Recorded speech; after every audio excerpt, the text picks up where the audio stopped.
पंतप्रधान मोदींनी भाषणामध्ये 150 वेळा काँग्रेसचं नाव घेतलं. मोदींना काँग्रेसची भीती वाटते का असा प्रश्न नाना पटोले यांनी उपस्थित केलाय.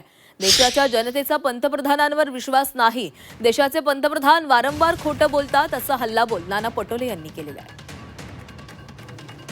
काँग्रेसचं मला वाटतं की त्यांनी त्यांच्या अर्ध्या तासाच्या भाषणामध्ये जवळपास 150 वेळ त्यांनी काँग्रेसचं नाव घेतलं. काँग्रेसची एवढी भीती मोदींना काय, 56 इंचीचा सीना आहे ना, पण ते 56 इंचचा सीना ट्रम्पच्या समोर कसा बागला ही देशाने पाहिलेला आहे. आणि जेव्हा ते बोलत होते, मी माझ्या मोबाईलवर पाहत होतो, तर 99% लोक त्यांना फेकू म्हणत होते. काय काय वेगळ्या वेगळ्या भाषेत बोलतो, मी ती भाषा इथं वापरणार नाही. आता देशाच्या प्रधानमंत्र्यावरच भारताच्या जनतेचा विश्वासच राहिला नाही.